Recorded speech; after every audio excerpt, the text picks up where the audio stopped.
very much. I am just thrilled to be here, very grateful for this opportunity, and I want to make sure that you know that I know that what you're doing in Westchester County is very important, not only right here, but for all over the country. I'm here because of the importance of what you're doing and the way you're doing it. It is very impressive to me, and I'm proud to do what I can to support it. Now, you heard some data, striking data, about the extent of alcohol, cigarette, marijuana, and other drug use in your community. What does that mean? What conclusion can you reach from looking at those numbers? Not the fact that it's more than the national average, that it exists at all on that scale. Now, before you answer that, I wanted to focus on something that I realize is happening here, and that is this community has been galvanized by the death of 6 young people to overdose deaths. Our country is in the middle of a crisis. 2 weeks ago, I was with the head of the Center for Disease Control, and she called this a national emergency. A national emergency. 52,000 overdose deaths in the country. That's more than all automobile accidents and gun violence together. And that number is going up relentlessly, year after year. We have got a crisis. And I want to come back to that, the high percentage of youth who are using here. I say to you, after my experience, I don't think this reflects a failure of youth in Westchester County. I think it represents an adult failure. I think it's a failure of adult stewardship. This is not a question of what kids want to do. 100% of that use is illegal. It is unhealthy. It is unwise. It is dangerous. How many of your prevention programs have ever said to youth in Westchester County that the health goal for youth is no use of alcohol, no use of nicotine, no use of marijuana, and no use of other drugs, because that is the health goal? And have they ever heard that articulated? I doubt it. We use the word drug-free very, very casually. What do you suppose drug-free means? We usually don't say what it means. We don't even say what we mean by drug. Does a drug mean cigarettes? Vaping? What is a drug? Just heroin? No. It's kind of simple. I'm a medical doctor. I was the first head of the National Institute on Drug Abuse. I'm into research and brains and what's going on, and it's pretty simple what it is. Drugs are chemicals that stimulate what's called brain reward, which is the brain's fundamental mechanism of do it more. Examples of what those centers in the brain do have to do with sex and food, eating. How many behaviors can you think of that are more important to the propagation of the species than those behaviors? This is not an accident that those centers are there. But what happens with drugs is that they are chemicals that trick the brain reward with what's called superstimulation. They stimulate the brain reward more, oftentimes 10 or 100 times more than natural rewards. Now, people will say the chemicals are brain-affecting drugs. Well, that's true, but that's not specific enough. Prozac is a brain-affecting drug, and it's not a drug abuse drug. To be drug abuse drug, it has to stimulate brain reward. That is, people will pay money to get it. And if you have any question about who's vulnerable to this, we do laboratory experiments with rats or monkeys or any animal. And they will work harder to get these particular chemicals than any other behavior. That's biology. It's not the poor rats or the black rats or the rich rats. No, it's all the rats. That's the brain. And what people have done is identified a relatively started with a small set of chemicals. Now it's becoming bigger. That do that. And people like it, and they pay for it. A number that I find very compelling is that people pay for illegal drugs $100 billion a year. All the treatment in the country for alcohol and drugs costs $34 billion. The drug users could pay for it 3 times over with the cash they're paying for drug dealers. Why aren't they doing that? That's what we're dealing with. That's what the problem is. And if you think this is going to be a quick fix or a temporary fad, you are really mistaken. This is a very serious change in the world. We have got a global drug production, transportation, sale capacity. It's never happened before. And it's changing all the time and getting better. It's delivering drugs at higher potency, at lower cost, and more convenient every year. And it's global. It's not an American problem. It's not a Rye problem or a Westchester problem. It's a global problem. Because the biology is there. So that's what we're dealing with. And what you're going to see, I'm going to run through some slides. Some of them take more time than others. But I want you to know that we are videoing, taping this, so other communities can see it too. And I think it's really important. And I want to go back. I started in this. You heard I was 40 years. It's actually 1 year shy of 50 that I started in this. And I cut my teeth on a heroin epidemic in 1967, 1968 in our nation's capital. This is deja vu for me. This is a new heroin epidemic. This is how I came in 49 years ago to see what is going on. It's very, very striking and very worrisome, but this is different, profoundly different than what happened. In 1970, the problem was inner city, minority, criminal males. There was a crime epidemic. And we responded to that. We could talk about what happened, but we did a pretty good job of dealing with it in a lot of ways. This is profoundly different. Look at that demography. This is everybody. It's not just in Westchester. It's in rural areas. It's in small towns.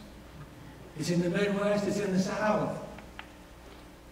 It's a national problem that we're dealing with. I want to tell one more story, and then I really am going to get to these slides.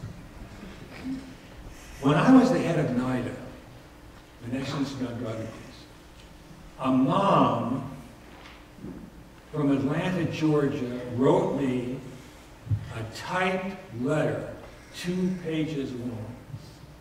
She had no credential, just a mom from Atlanta.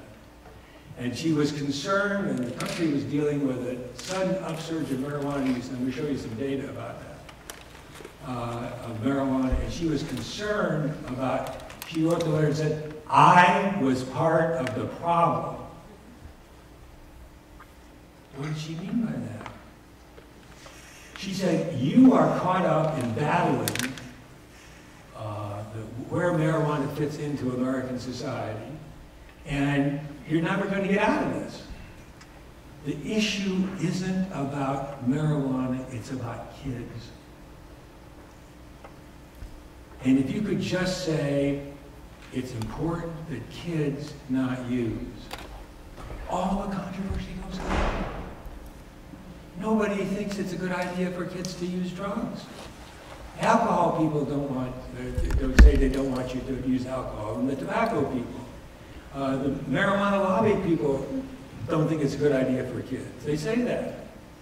We can just finesse a lot of the controversies that are going on by what that mom said to me, Keith Schuhart. Just focus on the kids. It's clear, it's simple, the legal bright line is there, it's all there, and you're going to see the data to show it almost all starts in youth.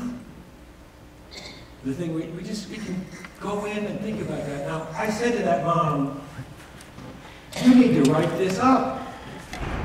I went down to Atlanta to visit her, like I've come here. And she wrote a book called Parents, Peers, and Pot.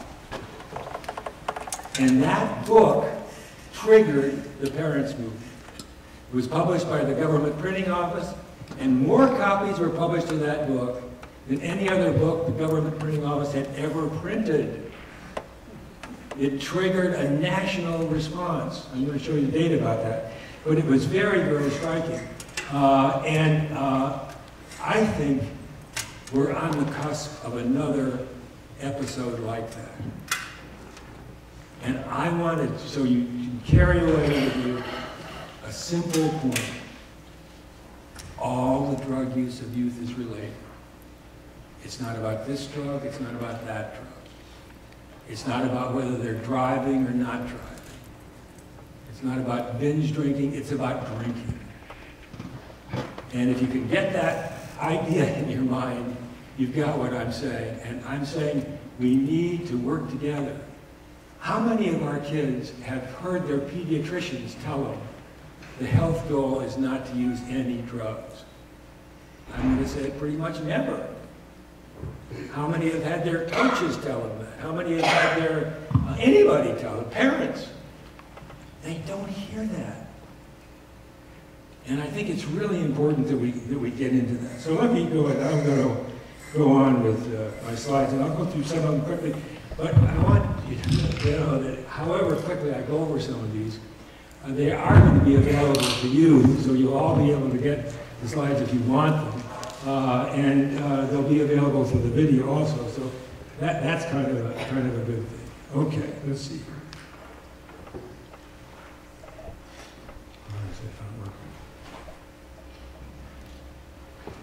Oh, here we go. Okay. There are no good drugs for adolescents, and back to the clear message needs to be there. And we can get together on this simple, clear message. Okay, here's a little section of my talk is about the brain and how this works. It has to do with brain reward, and you see the centers there, the nucleus accumbens, ventral tegmental area. Those are the key areas of the brain where the brain reward system works. All the drugs work in those systems, those parts of the brain. Okay, this is the brain maturation. Down at the age of 5, the blue color means the mature brain. And you'll notice up to the age of 20, the maturity that's going on. But you'll notice the part of the brain that's maturing latest, if you take those last ones, is the frontal lobes, the front of the brain. And what you're going to see in the data I'm showing here is that the part of the brain that says do the drugs develops before the part of the brain that says this is risky. Okay, that's kind of simple biology, but that's what this is showing. Oh, where's the rest of that slide? Oh, here we go. One at a time. These are some milestones. about brain development and what's happening with little kids, toddlers. We've got the cerebellum and coordination. Then we got in preschool, emotion. That's the amygdala is there. And then later on is the nucleus accumbens, having to do with motivation, back to the yes, do it more. And then later is the prefrontal cortex, and that is not completely developed until the age of 25, interestingly enough, not 21 even. Here's the graphic that's showing the same thing, that the prefrontal cortex develops much later than the nucleus accumbens, and that is crucial to what we're talking about. Now this is a complicated slide, but it's interesting, and I can explain it simply. To get into the detail would be a lot, but if you look at the blue line is kids. The average age is 10, and you'll notice that for a small reward and a large reward. And for a small reward, the kids get a big response, which is in the nucleus accumbens.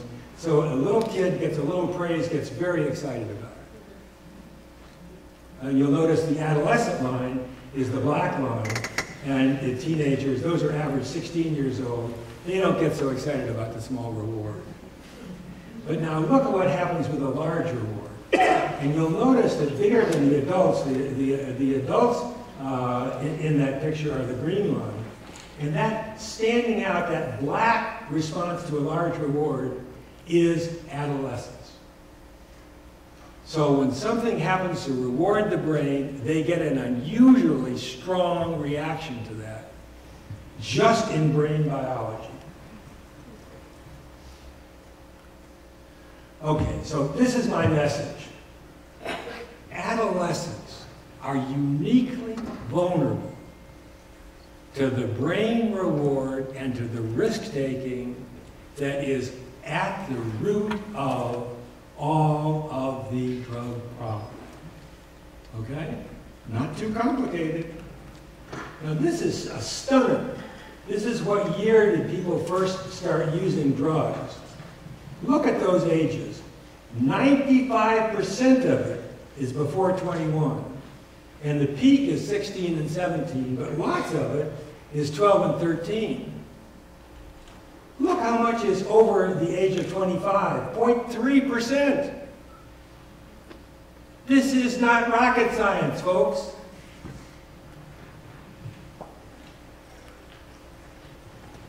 Now, as you heard before, the earlier it starts, the more malignant the course. And so the early initiation particularly is a problem. But look at those risks that you have. Physical health problems, mental health problems, serious injury from accidents, becoming a victim of violence or sexual assault, lower academic achievement, high school and college dropout. Do that look like a very attractive list? I mean, that's what we're talking about. I'm not going to go over all this, but this is a list of problems associated with marijuana from the current director of NIDA, Nora Volkoff. So it's a pretty compelling list of serious problems that are associated, even with the single use of marijuana can be a serious problem. I had my daughter, some years ago, was a swimmer, and she had a friend who was a champion swimmer. My daughter was a very good swimmer, and this friend of hers, her father was also a physician, which I noticed. She was stoned on marijuana one time and walked into the path of a car and was killed. So it isn't just addiction that's the problem. Now, the goal that I'm saying to you, I want to think about, you thinking about, and are collectively thinking about, is no use for a child's health and welfare. The earlier you start with that message, the more likely it is to take. You started at 18, you've got a tough sell on your hands. I understand that. But I want to think about all the ages, and we're going to talk some more about that. But the earlier you start with that message, the better. One of the great joys of my life is to do drug abuse prevention for 12-year-olds. I'm really a star in that, and they agree with everything I'm saying. It's a little bit more challenging at 18. But with your kids, repeat the message. And you don't have to say, I'm going to shoot you, I'm going to throw you out of the house. But at least you can say what the standard is, just like you would with a seatbelt. Or wearing a helmet. Come on. This is not too difficult to think about. And just talk to the kids about what they experience. What do they notice? Because the consequences, the problems are pretty widespread that the kids will see. The tough problem for parents is children who are already using these drugs. And why is that? And that's really not too complicated. And that is that most of the kids, most of the time, don't see anything wrong happening because of the drug use. Most of their friends don't have something happen to them. Most of them don't have something happen to them. They get reinforced. And I like to say this word experimenting with drugs, I go completely berserk. People have normalized experimenting with drugs. Well, wouldn't you want to experiment with drugs? As one fellow said to me, I thought it was very interesting. He said, the problem with experimenting with drugs is you lose either way. If you like it, that's bad, and if you don't, it's bad. So either way, it's a good idea not to do it. But the experimenting is a very bad thing to get into normalizing, because the kids will experiment just like they would experiment with not wearing a seatbelt. What do you think would happen if they experimented with not wearing a seatbelt? It'd be hard to learn that. And then the issue about getting professional help. And one of the things I know about Westchester County is you got some of the best professional help in the world right here to help families with this problem.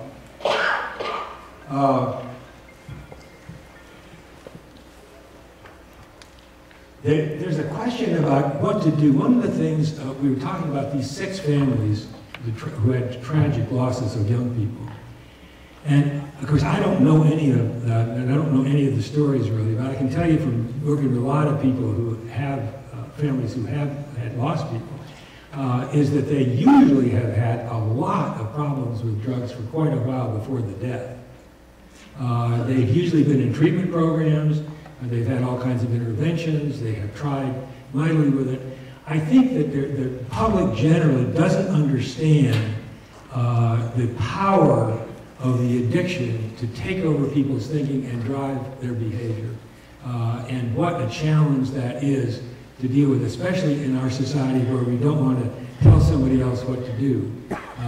We want them to figure it out for themselves. We want to rationally get there. One of the things I say is that when you're talking to somebody taking drugs, you're not talking to the person, you're talking to the drug.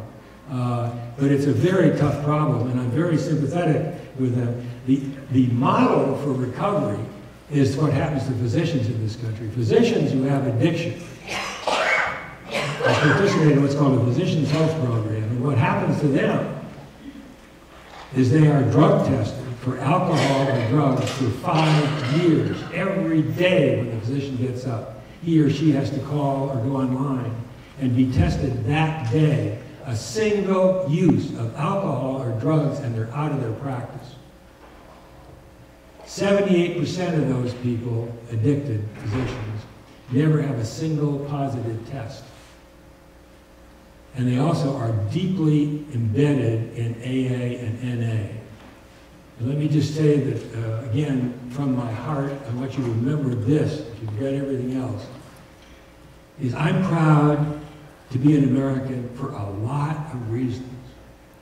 But one of the reasons that I'm most proud of being an American for is that in 1935, in Akron, Ohio, Alcoholics Anonymous was created. This is a modern miracle where the people who have had the disease, as part of their recovery, the 12th step is helping another drug addict or alcoholic. People often ask, why are there so many meetings around? There's only one reason there are. Nobody's paid there. There's no license. There's no training. It's entirely open system, and it runs entirely. And so people say a selfish program, and people say, I needed to do this for my own sobriety. That's what they say. But I say it's one of the most amazing experiences. No hierarchy, no money. You can't give money. Rich people, I got rich patients who want to give money to AA. They won't take $1. They have no interest in getting your money. We don't need your money. We'd like you to come to meetings if you want to.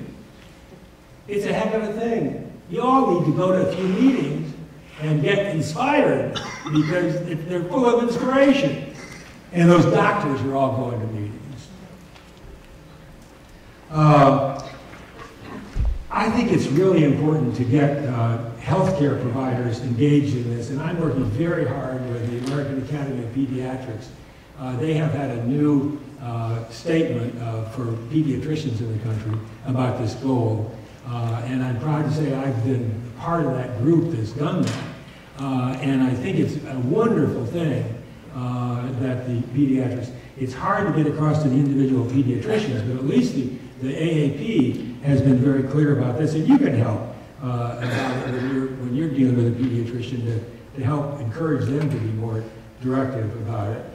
This is a little bit about confidentiality. I'm not going to spend time on this. This is the big picture. You got that. Okay, I want to go on and show you some things that you've never seen before.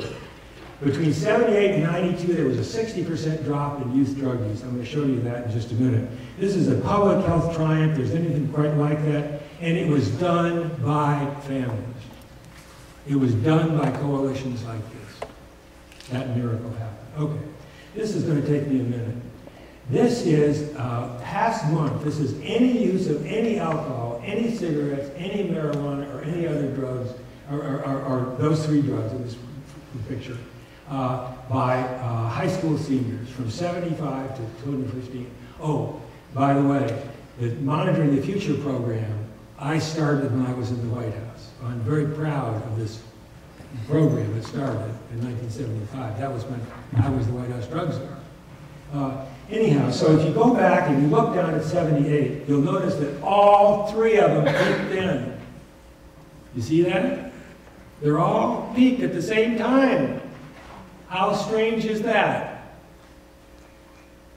Okay, now look at the trajectory of all of them is down, right? They're way down from the peak. Way down. But they're different shapes. They're very interesting in what the difference is. Let's look at marijuana. Marijuana was up at 40%. It came down to 11%.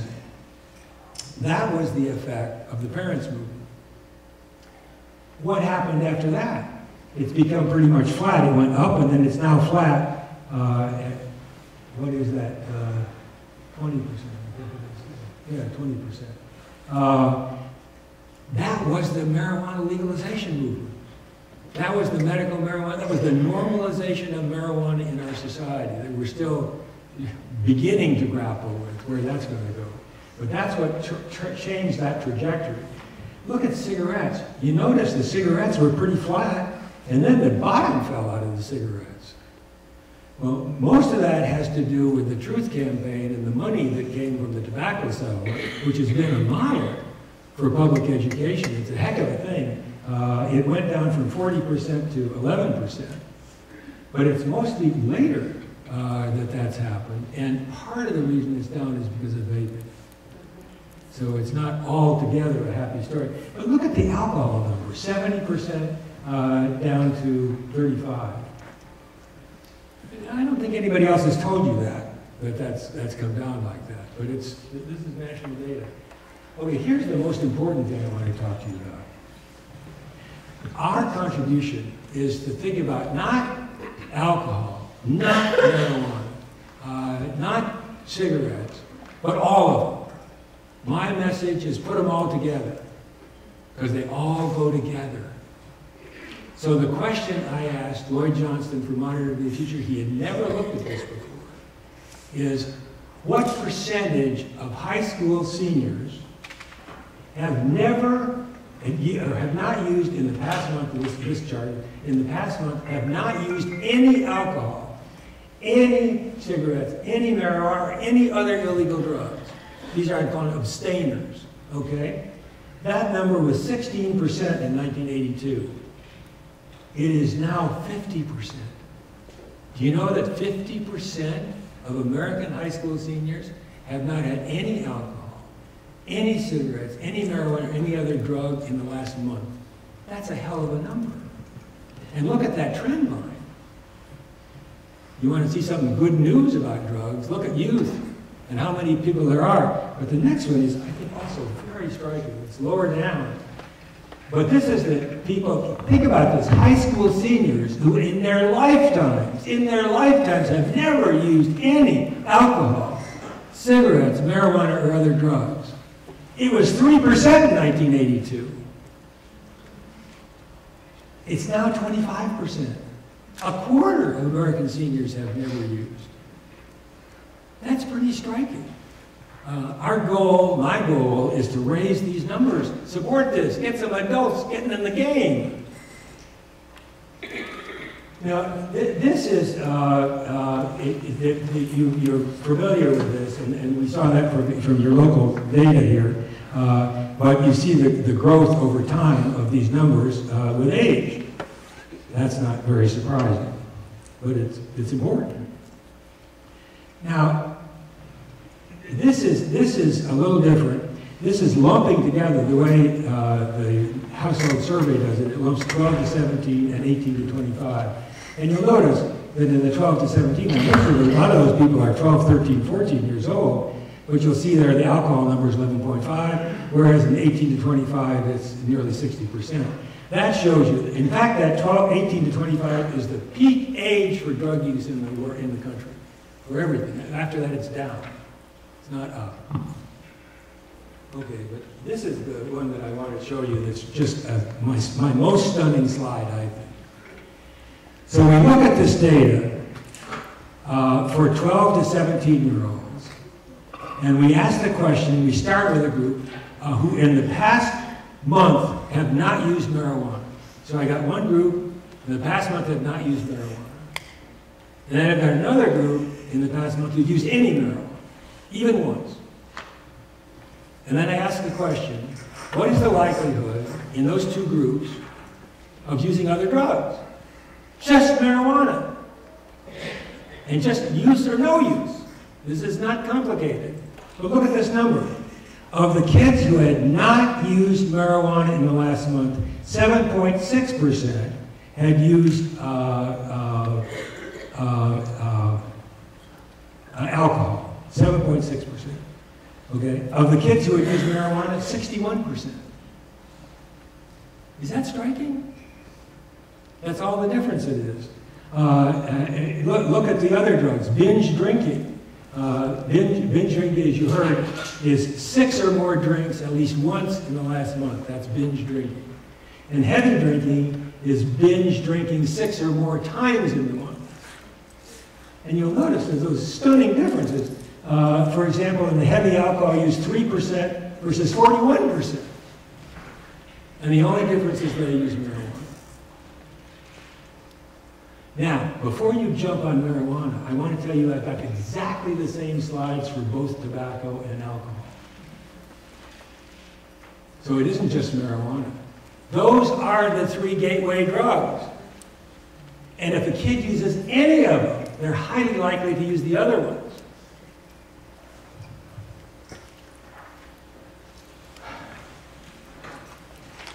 Again, go back to my goal.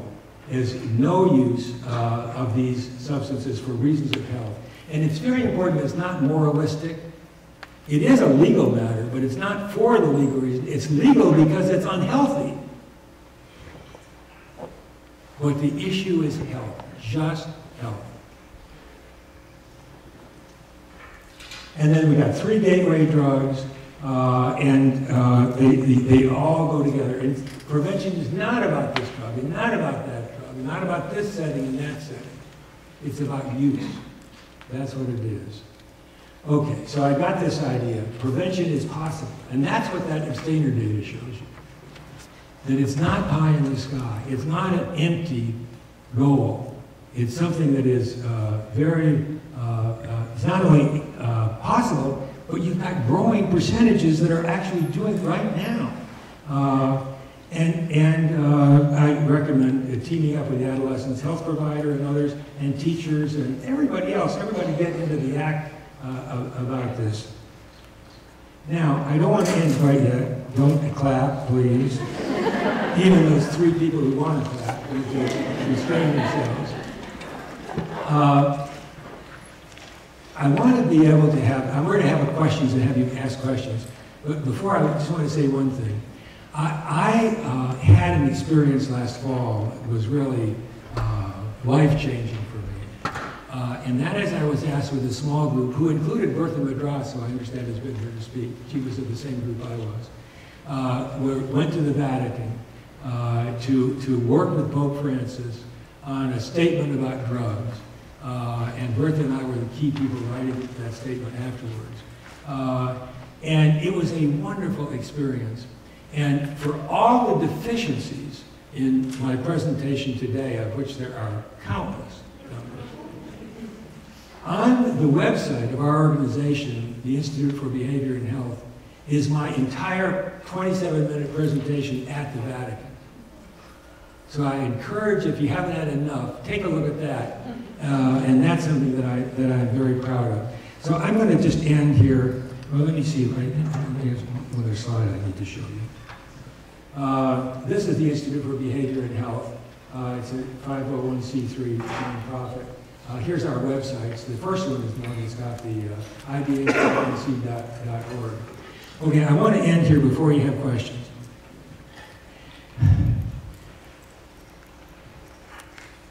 I mentioned about deja vu, about the heroin epidemic. Yes, it is that. But to me, the deja vu is the parents' movement.